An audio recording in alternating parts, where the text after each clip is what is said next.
Good morning, everybody, and welcome back to Money in the Law with your host, John Drowan and Jay Marston, here on My FM 101.3 this fine Saturday morning. We are also being taped to be shown on television by the Holliston Cable Access TV. Live and in living Christian color. Boudet, the Holliston Cable Access TV. He is the third leg of the stool of Money in the Law. Emmy Award winner, Peabody Award winner, Christian Boudet. And and the thing is he puts in the time. Yeah. He's here. Yeah. He cares. The other guys at Holliston Cable Access TV, I'm sure they care as well. No. But who cares more? No, they're not as passionate about EGOTting as he is. He's all about the EGOT. Now, I will say that seemingly many years ago, Don Cronin, the great Don Cronin, Cronin the Barbarian, used to sit in that same chair, in that same high chair type stool that Christian's sitting in. I believe his departure somehow dovetailed into when we moved away from the Microbrew Review. I'm not saying that there's a connection. There was a correlation. I'm not saying there's a connection. Maybe. I'm just saying it just seemed to me like those things happen around the same time. I don't. Yeah, there were different times. And it was kind of one of those. It was almost like the '60s, right? It was like crazy. We're experimenting with things, right? Everything was fresh and new, different. Back in the early heyday. Right. Now we have a website, which is we have real responsibility. We talked about our website like back then. We said we're going to get this website, but we do have a website right now. Up and running. Yeah, a website. So if you want to contact us, both of our email addresses are on the website. Jay's is on top of mine, so you can probably just scroll right through that when you get to mine. Rip right if through you really that. want to find the answer. Go to the legalese. Our website is moneyandthelaw.net, and you can also that's it, moneyandthelaw.net, not .com. No, it's a different. No. Yeah, go to net .net as in after taxes, right? Keep that and tell you. Net gain. That's right. See, there you go. Huh? Let's that's go all money day talk. long. All day long. I we love can do the this. way you talk. All day long we can do this. Or the legal net that you may be thrown around. I don't know. That's right. The drag net that the law enforcement folks are going to put on you. You're going to need legal assistance. That's what you're talking about. I was looking for dragnet. That's how it works. I get that all the time. So for those of you watching at home on TV, I'm sorry that I'm somewhat poised in this, like kind of leading with my right shoulder. It has to do with the microphone and the microphone levels here for the radio station. So I know you can hear me fine at home, but I don't mean to just kind of be, like in my jousting, like we're going to start fencing a couple of minutes. Like that's what we're going to pull my fence cap down. That's right. That's right. Do a lot of fencing, do you? No. You know what? But my father-in-law does. My father-in-law, he was, being a true Englishman. Of course, fencing, cricket. Why wouldn't he? Right? All kinds of stuff. I think everything that's anti-American, opposite of what we do here, they do over there. Growing up as a young English man, you never know when you're going to get in a sword fight. That's right. That's right. You take yourself back to those, the days of Camelot, where you may stand around in a pub and some guy walks up to you and slaps you in the face with a pair of gloves, and it's on. If he pulls out a sword, you need to be. You got to be ready. You got to be ready to defend. You need to be able to swash and buckle. Either yourself or some maiden's honor. It's going to be one of the two, right? It's one of the two. So I think that's why he fenced. Or if we have to pull it out of a stone. I mean, you just got to be ready for that stuff. And get to work, or you're in some form of you find yourself in some form of a Braveheart-like battle. That's right. You need to be able to defend yourself. That's right. I am Enigma Montoya. I am Enigma Montoya. Or if you just come to a realization that you in fact are a Highlander, and you have to defend someone. You're going to live forever, right? And the Kurgan's going to cut your head off. That's right. Little Highlander reference there for those of you. That's going deep into the archives. Oh, that's going way into the playbook right there. Oh, classic. Good Lord. All right, so there'll be no fencing today. Tom, actually, I remember Tom one time when we first kind of started doing the show. That was one of his first things. He didn't have a lot of rules around here. One of his rules: no inside jokes. Check your saber at the door. Saber, your scabbard, check your and blade at the door. That's right. None of that. Otherwise, no work would get done around here. You'd just be going to get we'd water, just carving each other up. That's right. Cutting each other to ribbons. Somebody be jumping out of a closet at you. Who knows what could happen? So, because that's the thing. Like you can't back off that. You can't say no. You can't retire from that. You lose all of your honor. So you got to square up. Yeah, right? That's right. You go down, get out fighting. You got to square up. Absolutely. I mean, even if you're going against the Pirates of the Caribbean or something, you gotta go. Yeah, we didn't have a big fencing presence at Arlington Catholic. It wasn't one of the premier sports. One of the top sports. No, right. It wasn't one of the top ones. Back in the when the Catholic school where they're like we have 4 sports. That's it. That's all we have. I'm not even sure back then they had women's teams. That's a true Catholic Catholic fashion. Yeah, right. We only have 4 teams: a boys basketball team, they're like with no money. We have not. That's it. That's cheerleaders it, with turtlenecks on. That's right. What they That's had, exactly yeah. right. Yeah, right. In July, you're out this week getting ready. We did have a tremendous women's basketball team. I had a couple of friends on that. So, tremendous, but not. No fencing. No fencing. No. No fencing. No. That's it. I'll leave that alone. Fencing's more one of those boutique sports. Yeah. Yeah, that's a good way to put it. Yeah, that's right. The startup costs are a little prohibitive, so it's one of those, That and the fact that nobody knows what they're doing. My parents don't know buy skates every year. Never mind a new fencing outfit, right? My new fencing helmet. Yep, that's right. They have names too. I wish I knew them. Yeah.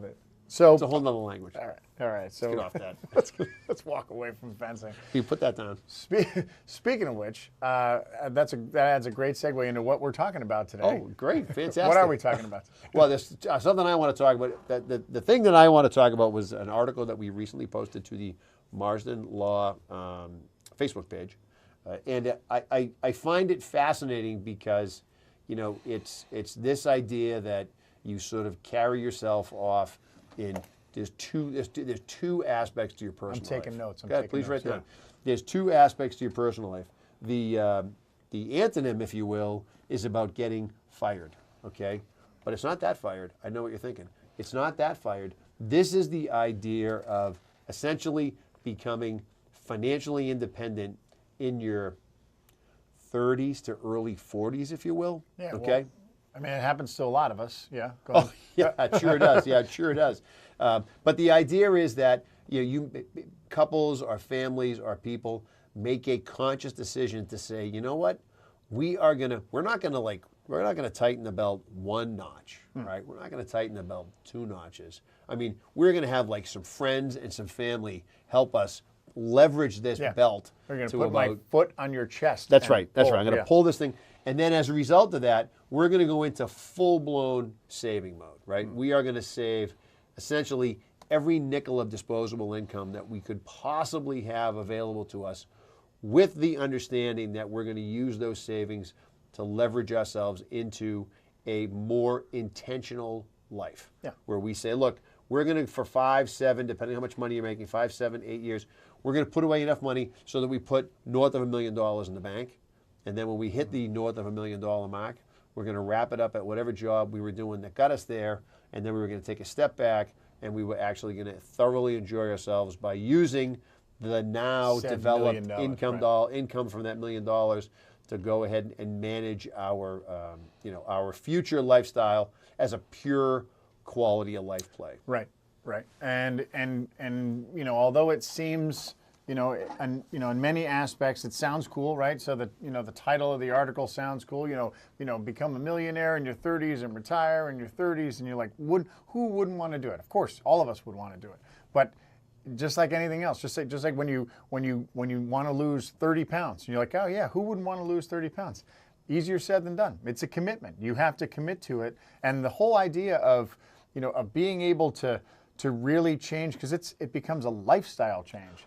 Well, and so it's an article that was recently in the New York Times, and it's how to retire in your 30s with $1 million in the bank. And one of the things that they mentioned, this FIRE movement, it's financial independence, retire early, it's a combination of 2 things. It's a combination of savings, but it's really the part that everybody forgets. It's the drastically reducing expenses. Yeah. Until their net worth was about $1.2 million. And the lead off in the article is a guy who was making about 110 grand a year, stressed out in the job, couldn't really deal with it, physically, kind of becoming a real problem for him. And he says, you know what? He looked it up, sat down, talked to the wife, and they said, you know what? In 5 years, drastically reduced everything to the point that they were able to put away $1.2 million. Yeah. Right? Now, to be fair, they won the lottery. Parents passed away. Huge inheritance. They inherited a lot of money, and they essentially lived for free because their brother was the guy who discovered Instagram. That's right. Yeah. That's right. No, it's a side note. They'll tell you that in the article. The idea, of course, is that you have to have a degree of income, right? I mean, you're not. You got it right. You can't do it making $6 an hour, right? I mean, you got to have some income to kind of put behind it. But this was the idea. It's this idea that you know what, I'm not doing this forever, right? And everybody talks about it. Everybody says, look, this job is it's okay for right now, but I really need to focus on what I'm going to do going forward. And so you basically say we're making a lifestyle choice, and we're cutting out everything. The cars, the car payments, the car leases, the dinners out, the this, the that. I mean, sit down and do the math and figure it out. Well, that's what it becomes, right? It becomes an arithmetic problem. Yep. And it seems easy, but it seems easy until you say, well, we're gonna sell our house, right? So maybe that's how it starts, right? So let's say you own a house, and say where you live, and you live in the greater Milford, Massachusetts area, and your house is worth $400,000, and you have a $200,000 mortgage. So the first thing you can do is you can say, well, we're going to sell our house, and we're going to downsize. We're going to downsize to a house that is going to cost us less to have, or we're going to buy it cash, right? So if I do something like that, right, then I'm making a choice. And if in order for me to downsize from the house that I'm in now to somewhere else, or maybe relocate to a different location where things cost less, then that's what I have to do. But remember, with just like in the whole Once Upon, you guys watch Once Upon a Time? No. All magic comes with a price, right? Everything, okay. Every decision comes with some kind of an action. Every action comes with a reaction. So if I'm going to leave, Milford or Bellingham or Medway or Holliston, and I'm going to go to, like, let's say I'm going to move down south. I'm going to move to Virginia or West Virginia or someplace where the cost of living is less than it is up in the Northeast. Then I could be making a sacrifice in my children's education. I could be making a sacrifice in my ability to earn income and things like that, right? Well, that's one of the things they talk about in the article. They talk about the idea of you're making some substantial lifestyle changes. One of those lifestyle changes is trading in your somewhat larger house that you might be living in based on your salary and the place that you're working in, and you're moving into something that's a little bit more modest. You're willing to sort of make that change. Now, that can be potentially a little bit more difficult up here in the Northeast because it's really hard to leverage down. Sure. There's not, if you and you see it now with retirees, so it's no different. Now, you can leverage down if you're coming out of a $700,000 house. Oh, yeah. You want to leverage down to a 4 or 5 yeah. piece of cake, right? But if you're already in that, $400,000 house range, it's a little more challenging to not only leverage down, but to find something that's a leverage down. Right, think about it. So if you're going to leverage down, you could be leveraged to a whole different lifestyle. So you may be moving from you may be leaving your $400,000 house and moving into a 2-bedroom condo that that you rent, or that that you don't buy. So in other words, instead of you take, let's say you netted $200,000 on the sale of your property, that counts towards my I'm going to save $1 million in 5 years, right? That's right. So now my income pays rent, but even now, like, rent is expensive. Yeah. Rent is especially up in our area, people who rent property, like, rent's high. Well, and let's think about what we're talking about. I mean, for these guys to do this, for these guys to amass $1 million nest egg in 5 years' time, you're going to assume you're dropping close to $200,000 a year in the bank, right? Unless you're hitting home runs with the market, which, that's right. Who knows, right? That's right. So that goes back to the earlier point of you need to be of means just to make a run at this idea or this concept. You can't come into this and say, look, I'm going to take my paperboy job and I'm going to turn this into $1 million nest egg in 5 years. I mean, you have to have the saving, you have to have the income, and you have to have the assets in the beginning just to even contemplate something. So like this. Well, think about it, right? So think about those numbers that are in the article. You think about, well, if I make $100,000 a year and I have to save, and I'm going to save $1 million, right? So that's there's no way to do that. So let's say he makes 200, right? Let's say their grosses, and they're going to save 100,000. They're going to spend 100, and they're going to save $100,000 after taxes, right? Remember, because I have to save after taxes. Yep. So $100,000 after taxes. Then that's that. And I'm going to do that in 5 years. Then either one or two things happen. One, I'm not going to do it in 5 years. That's right. Or two, I'm gonna invest in something that is going to essentially double my money. Because if I invest $100,000 a year over 5 years, $500,000, that is essentially going to turn that $500 into $1 million in 5 years. So if somebody comes to you, put on your investment advisor hat now. So if someone comes to you and says, "Hey, listen, I need to double my money in 5 years. What do you got?" What do you tell them? Well, first thing I say to them is, don't count on the market for that. You want to double in 5 years. You want to double your money. The market might give you a little bit of a bump, But at the end of the day, what are you putting on the table? That's my first question, right? How are we getting there? No, but if someone said to you, like, hey, I need to double $500,000 in 5 years, what do you tell? I know what I tell them. I'm like, good luck. I'm not your guy. I say, if you really want to try and do this, you can. But now you're speculating. Yes. Like I mean, you could as easy as you could double your money. Right. Probably easier, you could lose 90% of it. That's right. Because you're swinging for the fences. That's right. And the amount of risk you need. And the other question is, when you say you want to double your money in 5 years, here's the other part of it. What happens in 5 years? Let's say we don't double your money in 5 years. Do you just keep on working? Is it one of those nice to have versus a need to have? Right. Somebody comes to you at 65 and says, John, I need to double my money in 5 years because at 70, I'm done. Yeah. Right? Okay, that's a different story than I'm 38. I read this article in the Times about retiring early. I want to double my money in 5 years. And if it doesn't work, I just keep working at my Silicon Valley job. It's not the end of the world. Okay, fine. Different story. Different animal, right? Different animal, right? So they reference somebody in here who was 38 years old and retired at the ripe old age of 38, they say it, right? But going into it, what was he making a year? He's making 150 a year. Yeah. All right. And so 150 a year, that's a different animal, right? Yeah. You know, you're able to save a substantial amount of money making 150 grand a year because the sacrifices that you're making are a lot different than somebody who's making 50 grand a year, right? Sure. You've got some wiggle room, at Sure. 150 a year. And it sounds like from looking at the article, he and his wife have been saving already a sizable portion of their income over the past decade. So they did it as part of a decade plan. They paid for their house, and then they had an investment portfolio worth $1 million, Yep. right? So their theory was, why do we want to hang around? Why bother? Let's do something different. Now, one of the key things there, and we've talked about this on the show a million times, they had a paid-for house, right?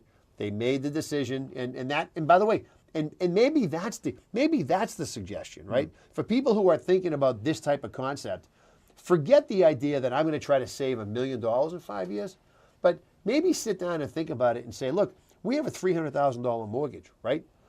Could we pay our house off early by making some of these decisions, right? Because that may combine a lot of the benefits of an approach like this, which is to say, look, we're not going to completely buy into this idea of frugal town, right? We're just not built that way, right? We sort of believe that, we don't want to do all this and then pass away the day after, right? Frugal town. That's right. You like that, right? Yeah. Write it down. So that's money, home of money in the law, right? How about that, right?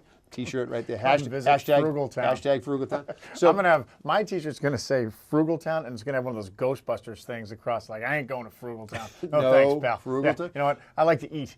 But think about this, right? Everybody sits down and they get a 30-year mortgage, right? Yeah. And they bang out a 30-year mortgage. And we're sitting here reading an article, discussing an article where some people, depending on your financial ability, have put together $1.3 million in a 5-year window of time, right? They did. So maybe that's the answer, right? Maybe the answer is you say to yourself, well, could we put away, forget a 30-year mortgage, could we pay our mortgage off in 10 years, right? Yeah. Do we think if we looked at it, and I'll use your term because it's a phenomenal term, can we sit down and manufacture $30,000 extra a year that we're willing to throw at our mortgage, right? And now, maybe you can.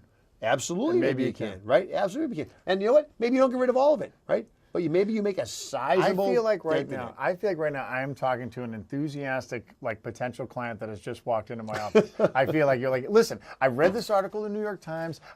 Can you make this happen for me? Me and Kim talked about this. We want to do this, and I'll be like, great, Jay, my new client. Come on in. Let's sit down and talk about this young grasshopper. And we will continue to talk about this right after we take a short break here on my FM 101.3. Feel the excitement. Money and the Law with Jay Marsden, John Drohan, Christian Bidet on the Holliston Cable Access TV. We will be right back.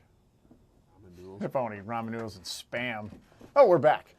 You're back. Money and Law, my FM 101.3. Jay Marsden, Marsden Law Group, John Drohan, Main Effort Financial. Here having a delicious ramen noodle lunch as we discuss ways sharing for it, though, you. yeah, That's right. You split it right down the middle, right? Mine around the bottom. And we figured out how to, we're talking about an article that just came out in the New York Times about getting fired. Nope, that's right. Not that fired. Nope, this is actually the opposite of getting fired.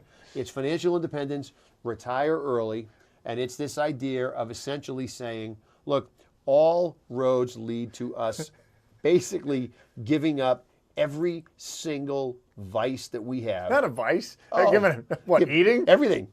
Eating out, and basically dialing it down to say, look, we are stripping it down. We're going frugal for the next window of time. Pick a window, no 5 veg. years, 7 years, 10 years, and then as a result of that, how much money can we put away? And the gist of the article is some people, depending on your income, depending on your ability to save, in a 5-year time frame, have been able to squirrel away. All right, they're probably not even squirreling the right way at that point. Squirrel away they're eating 200 grand a is year. what they're doing. That's exactly right. Yeah, it's a whole new meaning of squirreling things away. Hey, Dad, look, I got 2 squirrels That's today. right, kids. Come on, fire. Come on, bring them on. Put them on the fire. Not that fire. That's the plan that we're doing. We're going to put them on the fire too. So the idea is you're basically cutting out every single non-necessary, non-must-have expense in an attempt to live very frugally, amass a pile of dough in your account, and then quit your job and then live off of it, right? So apparently this is a thing. I'm wondering, I just have a question for Bruce Guilfoyle at the Holliston Cable Access TV right now. I'm wondering if when you say the word fired, like when you say, you're like, oh, like talking about people and fire, but you're talking about the acronym, the FIRE acronym. I'm wondering if on the screen we could have like the F.I.R.E, right, where you can like you're a weatherman, like you're pointing to the green screen. Green screen. Yeah. F.I.R.E, right, yeah. So those of you watching at home, sorry we didn't get that, unless Bruce can work some magic and make that happen. Now, arguably, as mentioned in the article, these folks are also benefiting from a great run-up in the market, right? So the market's been going like gangbusters, so that helps. That helps. At some point, you get some critical mass going, and that helps get you there. It helps in the sense in that if you decide, you have to make that decision, right? You have to make the decision that, okay, if I'm going to save $50,000 a year, I'm going to put it into the S&P 500. I'm going to put it into the stock market. Because if somebody comes to me and says, I'm going to use this money in 5 years, you know what I'm going to tell them? I'm going to say, guess what? In 5 years, I don't know where the market's going to be. I don't know if the market's going to be up or if the market's going to be down. So you need to understand, investor, that if you're going to put this $50,000 a year into the stock market over the next 5 years, this may not be the same. Right. It may go down. It may not support your plan. So you have to.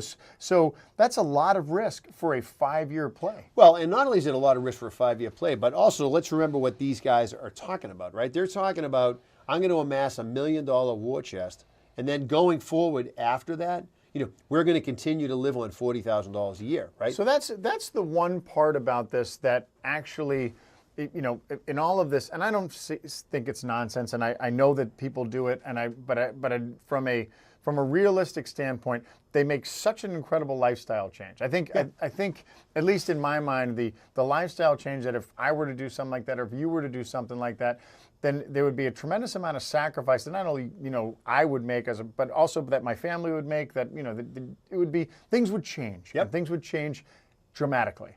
But the idea of, if by chance, let's say we got lucky, right? And let's say that you and I both happened to buy houses that were on oil wells, and we decide, okay, we sell our houses, and we each sell our house, and we each net $1 million for our houses, and now we're like, hey, look at this. But what's happened, remember, in order to get to that point, in order to get to the point of being able to save that kind of money, you've changed your lifestyle has changed so much. So now when it comes time to retire, you're like, look, we're used to living on $35,000 a year, $40,000 a year. So that part, that's the somewhat realistic part about this, is that once, because $1 million to somebody like you or to somebody like me is different than because our costs are so much higher, right? So if someone comes to me with $1 million, we use the 5%. Well, someone comes to me with $1 million, then I'm like, we could do $50,000 a year, and they're like, well, look, I'm living on 25. This is great. Like it's a bonus. Well, and I think that a lot of that is this idea of, from a mindset, from a lifestyle perspective. I think that's the other thing that you have to look at. I think you really have to go through this idea of what's really important to us. I mean, this is not, I look at this and say, you're buying into this long term, right? Because if you buy, like they've mentioned some of the ages of some of the folks in it, 38 years old, 40 years old, you buy into this at 40 and you say, look, we're gonna get to the $1 million mark if that's our gold standard, and then we're gonna make $40,000 a year, and that's gonna do it for us, right? And then you spend, from 40 to 50 or 40 to 55 on cruise control because this is how you think you're gonna live the rest of your life. And if you get to 50 or 55 and you decide, we may have made a mistake, right? I mean, maybe we should have done this FIRE thing for 10 years instead of 5 years. Maybe we should have done it for 15 right, years. Maybe $1 million isn't enough, right? That's right. Yeah. That's right. And not only is $1 million not enough, but if you come to that realization at 50 or 55, you may have come to that realization in the midst of your prime earning years, which, by the way, are not your prime earning years because you've been living off zucchini that you've been growing in your backyard for 15 years. Your skill set maybe let's call it might be a little rusty. Yeah, right. You may when you left that tech job in Silicon Valley, some things may have changed. There may have been some upgrades that have happened. Yeah, there may have been a few like when you were designing motherboards for the Mac 2C. Things may have changed. That's right. You were the big guy back then. I was a total player at Nokia. Maybe some of the largest cell phone manufacturer in the world. I remember them. Yeah, I remember them. So they were once big. I redesigned the BlackBerry keypad and to make it a little easier for I was the one pushing the QWERTY. I pushed the QWERTY keypad. Yeah. Game changer for BlackBerry. So they're going to welcome me back with open arms. We did the silent clicking on the buttons. That's right. That's right. You roll up to your old job site and you go strolling into a Kohl's. You're like, what happened to BlackBerry? I thought they were right here. Oh, not anymore? No. That's right. So there is. I was a big hitter at Radio Shack. That's right. That's right. upper management. I oversee their entire expansion of the Northeast. I have a lot of connections at Radio Shack. I'll call those guys. Yep. Ran Sears and Kmart. I'm a big player in retail. And so these are the things that you say to yourself, all right, if this is your plan, if this is your game plan, right?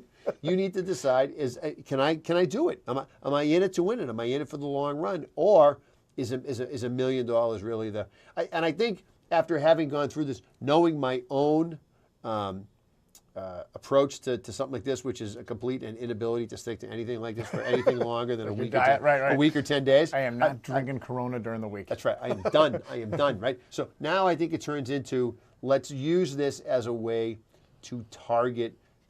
I guess my point is, it doesn't have to be an all or nothing thing, right? Let's use this as a way to target very specific. You always say it all the time. Make sure your money has a purpose, right? So let's use an approach like this to figure out what that purpose might look like, and that may be a little bit easier to wrap your head around. You might say to yourself, look, we gotta buy. If you're not going to just put yourself on this path of we're going to save a lot just in general, then you do it and say, look, we got to buy a car the next couple of years. Let's decide whether or not we're going to dial down and save the money so we can pay cash for the car. And I think it goes back to, it's a real examination of what are we spending money on? Is it worth it? Is it not worth it? Absolutely. At the end of the day, that's a big part of it. Absolutely. And your example of paying off your house, right? So if someone comes to me and they say, look, all I want to do is I want to own my house. I want to own my house. And then, we kind of talk about the numbers of their house. We talk about their income. We talk about their cash flow, how much they owe on their mortgage, what their interest rate is, right? So if someone has a low interest rate mortgage, I'm going to say, look, think about it. Like if your interest rate is 3% over the next, 15 years, that's a really good interest rate. That's a really low rate to borrow money at. So, but people may not care. They're like, look, all I want to do is I want to own my house because of the benefits of it, right? The flexibility, and you mentioned it. So if I own my house and when I hit age 55 or 50 years old and I own my house, then that's my whatever my mortgage is, $2,000, $3,000 a month that I've just freed up, right? So now in theory, if I'm making enough money to live, I can make $3,000 a month less, or $36 after-tax $1,000 a year less than if I paid off my house. So if I'm going to pay off if that's one of the things that I really feel like I can do, and remember, and this is why you need to talk to your advisor, you need to talk to your planner, because if you're going to pay off your house, it's going to be at the expense of saving for other things, right? Yeah. So this is where guys like Jay and I come in. We're like, look, we are reality. So yeah, I get it. You want to own your house, but there's a reason you took a mortgage out on your house. It's so you didn't have to put all your money into your house, and you could use your money for other things like save for retirement, potentially save for college education, potentially pay off student loans that you took in order to get to this job where you're at. So the idea of like, look, if I want to commit all this money to paying off my house in 10 years, that's great. But remember what we're giving up. What am I missing? Yeah, what am I giving up in order to do that? And then if once I see that and it's black and white and I say, look, okay, this is what I'm giving up, and that's okay because I have a plan for that. I have a plan to save for retirement. Maybe I have a pension that I can, I'm a teacher or I'm a police officer and I have a pension, so I don't have to commit as much money towards saving in my 401k or 403b or 457 than someone who doesn't have a pension. So then I can I can focus and put extra money towards paying down the principal on my house. Well, and a lot of the people they interview. I mumbled that out, like principal on my house. A lot of the people they interview in the article are people coming from big tech companies, right? Big tech jobs. They're working 24/7 like lunatics. They're worried about working themselves into the grave, if you will. So they talk about it a lot as, this is when I'm going to do this for 10 years. Yeah. And then at the end of those 10 years, I'm going to transition and do something else. And the theory behind, from what their perspective is, we live in an ownership society, right? Yeah, the company's not going to do anything for me. They're going to pay me, but I'm a commodity, right? Labor is a cost, and if they can get this done cheaper someplace else, whether it's in the U.S. or globally going someplace else, that their job is sort of perpetually always up for grabs, right? So I love the idea of taking this and maybe not necessarily spinning it into we're going to retire, but I do love the idea of at some point saying, look, we're going to do this for some window of time to give us a head start. Yeah, right? to put us in a position of flexibility. Exactly. That's where I love this concept. I don't love this concept as in 10 years we're going to retire and live off of 40, because the idea of living off of 40 grand a year on a $1 million portfolio at 38, frankly, terrifies me. Right? I mean, you're talking. You're think of the whole like Pandora's box of risks that you're opening up. Right. Like we mentioned a couple of them. Like you're going to get stale in the job market if you have to go back to work. What if you get sick? What if your really cheap health care that you're buying at age 38 because you're bulletproof then changes because something happens and now all of a sudden you need to get a different health care plan that, oh, by the way, that's going to cost you $1,000 a month. Right. Or you don't have to. I mean, hey, you're living in a yurt, out in in the middle of Ware, Massachusetts. But guess what? If you got to go to the hospital, or you got to go to the doctor, or you have to go get treatment for something, you got to go. Yeah. Yeah. I mean, I love the idea of using this as a way to get yourself out of the gate, right? Yeah. I love the idea of using this strategy over a 3 or a 5 or a 5-year period. Especially when somebody first gets married, you got 2 incomes, you got no kids per se, right? So you're sort of living the life. And you're able to take one of those incomes and say, look, we don't need this. We pick somebody's salary. Ideally, pick the cheaper of the 2-person salary, right? And take the other salary and dump it into my favorite account, a brokerage account, and literally that's Jay's brokerage account. He said a brokerage account, not mine, Jay's brokerage account. But to do that and fill that thing up, right, over a 3 or a 4 or 5-year period, so that at the end of a 3 or 4 or 5-year period, you get some money that you can pull out for a down payment on a house if that's what you choose to do. If you don't do that right out of the gate, but the rest of that money can sit in that portfolio, and in some respects, essentially be forgotten about, right? And then you can use it down the road for other purchases, or you look at the rate, you play the arbitrage game, and you say, look, we're buying a house. The house is worth 400. We have 250 in the bank, but guess what? We're going to take a mortgage. We put some money on the table, knowing that we have the money. If we ever had to write a check to pay off the mortgage, we could, but we'd rather see that money grow than go towards the mortgage. I think using a strategy like this for that perspective, to me, that makes that to me seems more applicable to sort of to more scenarios and more situations. Right, that's what I think. Let's take one more quick break, and then we'll come back and talk about because I like the idea of that, because you could find yourself in a position, and oftentimes with our retiree or like pre-retiree clients, they get to this point, they're like, well, look, here I am. What am I? Can I do it, right? Can I do it now? And even if you're a person who's younger than kind of the normal retiree age, you may get to that point where like, look, we save this much money. This is how much we live on. why can't we make that change that we were talking about doing 10 years from now? Why can't we do it right now or in the very near future? Hey, you could find yourself living in a shotgun shack. I mean, we do all kinds of things. Go ahead, I'll let you take us out on that. I mean, do you want me to? No, I'll sing it. don't- I'll sing don't our do way that, out. Don't do that. Don't do that. We'll be right back on Money in the Law with Jay Marsden, John Drohan, MyFM 101.3, Holliston Cable Access TV. Don't go anywhere. I mean, if you're driving, but don't Pull go over. anywhere. Right? Yeah, we'll be right back. And we're back. Money in the Law, MyFM 101.3. Jay Marsden, Marsden Law Group, John Drohan. We're talking about getting fired. That's right. We've said it a couple of times. We'll keep on saying it because it's fun. Not that fired. Different fired. Right? Go to the green screen. Go to the green screen. So one of the things that somebody mentioned in the article they were talking about, again, same idea. This is the concept of, putting the brakes on all discretionary spending, if you will, really tightening the belt, going beyond frugality to the point of being able to develop a portfolio in such a way that you can retire early. And really, one of the folks in this article talks about, they made those types of changes. They've done in many cases what you probably do for your clients. They sat down, they did a map of what their retirement was going to look like. They laid it all out, and they decided that if they made some substantial changes now, it was going to allow them to retire 10 years earlier than they had planned on, right? And so, and they were willing to make those changes because that's real. You can touch that, right? Yeah. 10 years out, it's right there. You can feel 10 it. years, you can see the barn, barely see you see the top of it. Yeah, you can see the top. So they changed. They said, look, they were living in Southern California, pretty pricey area. They moved up the coast a little bit to Oregon, and they kind of moved away from the sort of more flashier aspects of their lifestyle. And the gentleman's quoted in the article. He says, look, the whole retirement early thing is unimportant to me. This is the best line I've ever. It's more about gaining control of your time. There you go. And he says, if you dive into the definition of retirement, by the way, we're going to hashtag this, we're going to call this guy and get the approval to use this. If you dive into the definition of retirement, what you're retiring from is mandatory labor. I mean, I'm going to claim that right now for us. Okay, I'm going to claim that right now from my side of the aisle.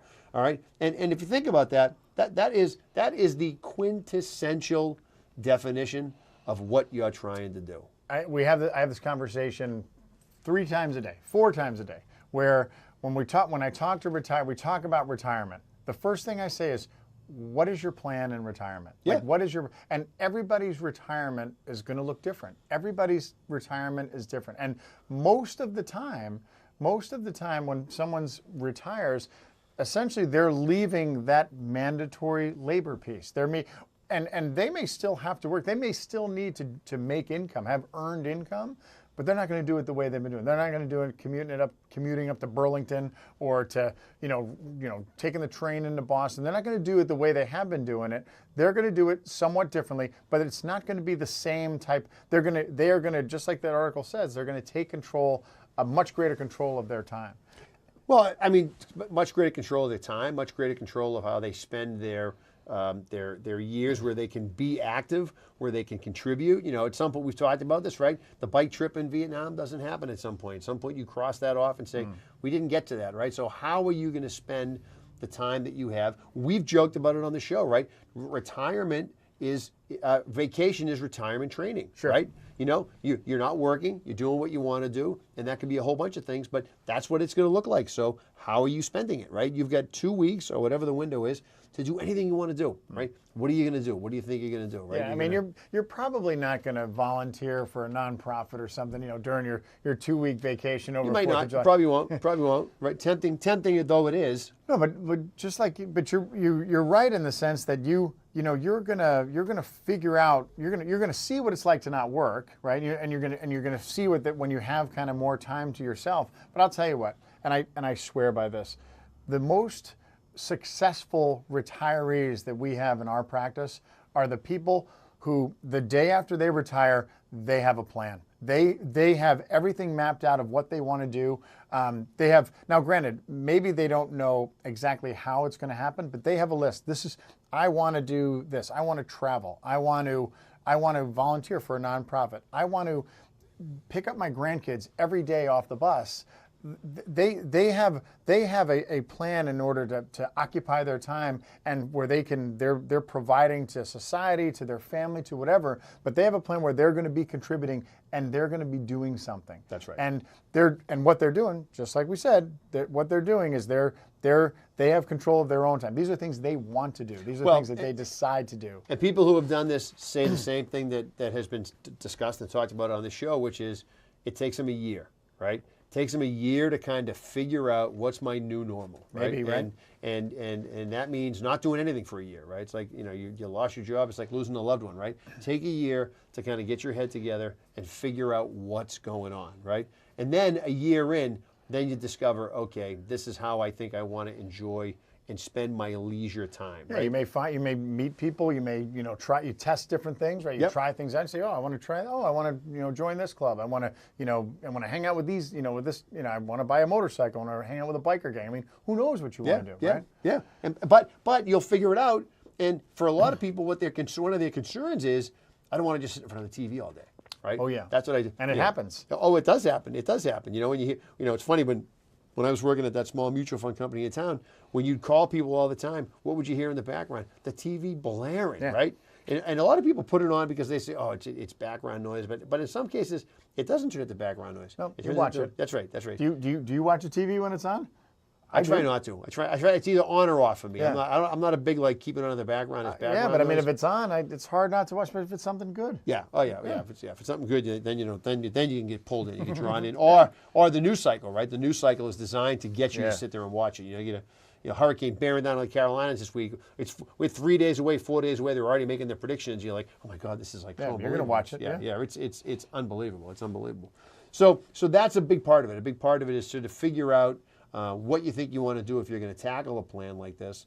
But again, remember, a lot of these plans, you have to think it through in the sense that, can I do this permanently, right? I mean, this is potentially a fundamental change, which is what a lot of these people in this article have signed on to, of this idea that 40 grand a year for the rest of my life is going to get it done. And for a lot of folks, it's not going to get it done, or a lot of people just don't have the discipline to sort of stick with it. Well, that's it. I mean, it's as we said in the beginning of the show, it's a commitment, right? Yep. It's a real commitment. And even if I just want to try and pay my house off early, and I'm going to make, sacrifices or changes or adjustments in order to do that, or I'm going to retire by the time I'm 40, it's a commitment. So the types of people that are able to do this are that are successful in this. They're the people who can commit. Those type of people. They're like, I'm gonna do this. I am gonna write a book, and they sit down, and a month later, the book is written. It's that type of people. Or I'm gonna lose 100 pounds, and then they boom, in a year they've lost 100 pounds because they're committed to it. So anything like this, you need to make sure that if you're gonna decide to try and do something or to make an attempt to do this, you have to really be in the right mindset to say, look, this is going to be a commitment. This is not going to be something that I can only do kind of part-time, because with anything, life is going to sneak up. We always say this, life costs money.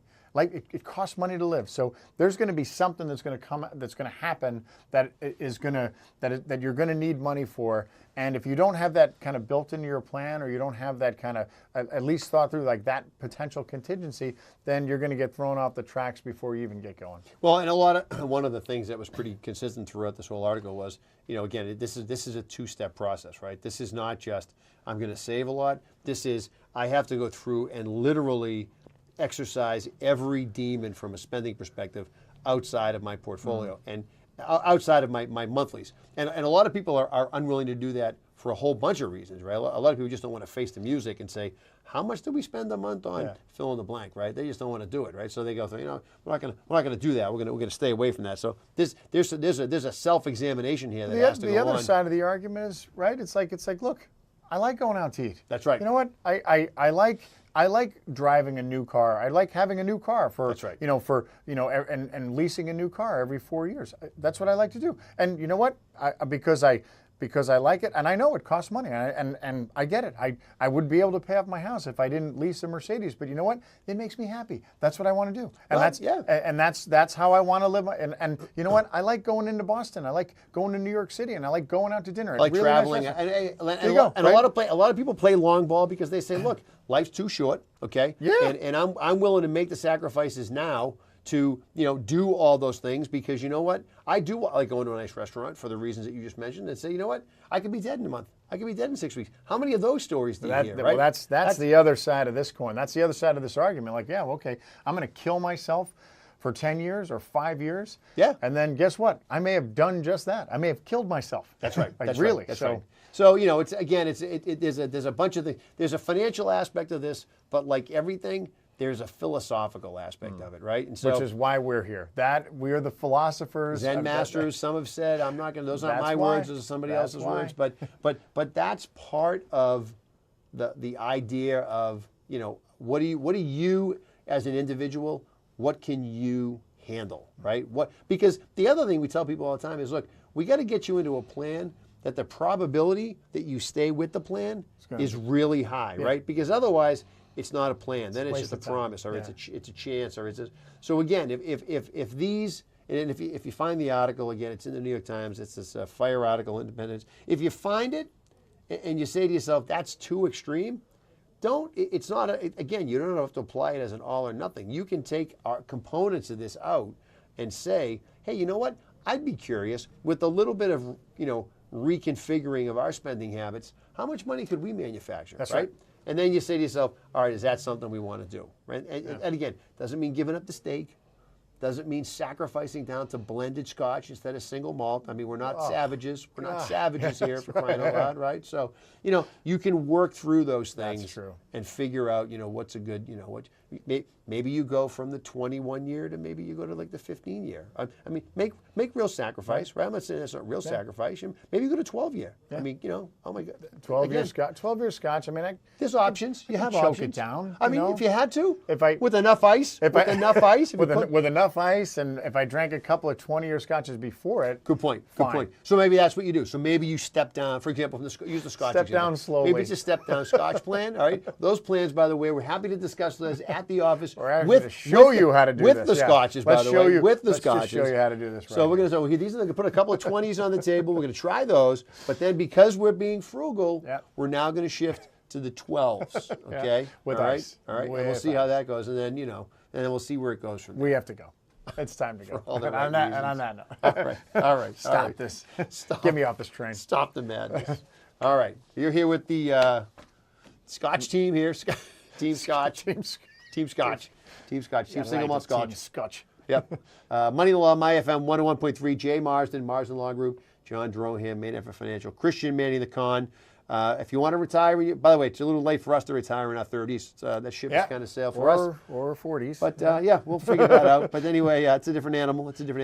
But take it from it too, like a couple of 75-year-old dudes that are still working. Let me tell you how you retire early. That's right. That's right. Yeah. Well, you guys you marry really well. That's how you do it. That's how you do it. That's the other option. They didn't mention that in the article. Have a great weekend, everybody. Any questions? As always, website. Check the website out, moneyinthelaw.net, or email us here at the what are we? At the radio station.